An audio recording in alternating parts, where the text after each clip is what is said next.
जिंदगी उसकी है जो औरों के काम आए।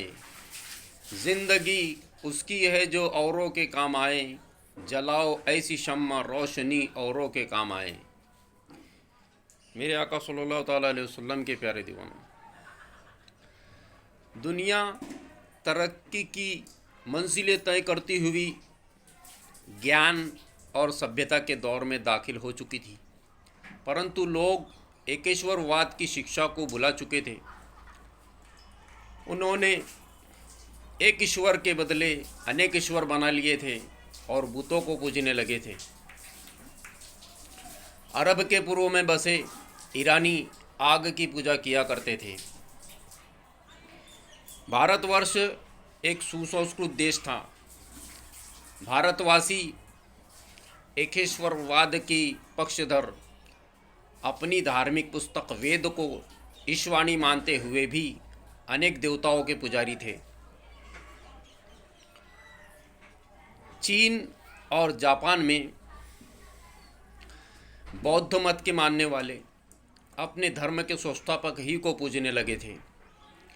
यूरोपीय देशों में ईसाई धर्म के मानने वाले हज़रत ईसा को ईश्वर और ईश्वर का बेटा मानकर उनके बुत को पूजने लगे थे। यहूदी भी अपने धर्म की शिक्षाओं को भुला चुके थे।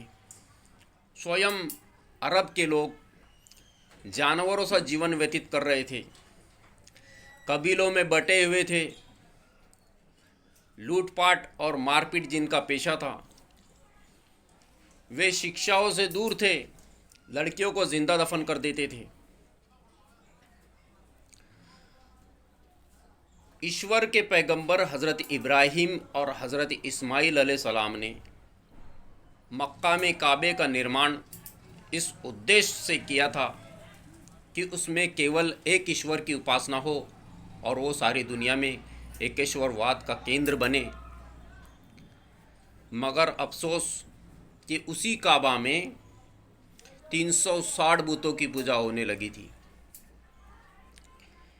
इन तमाम खराबियों के बावजूद अरब के लोग बहादुर, निडर, दानशील, वादे के पक्के, आज़ादी पसंद और सादगी पसंद थे। उनकी भाषा अरबी दुनिया की सर्वश्रेष्ठ और पूर्ण भाषा थी, बल्कि वो और कौमों को अजमी यानी गूंगा कहते थे। उच्च विचारों को व्यक्त करने और दिलों पर प्रभाव डालने के लिए अरबी से अधिक उपयुक्त कोई भाषा नहीं थी। उपरोक्त परिस्थितियाँ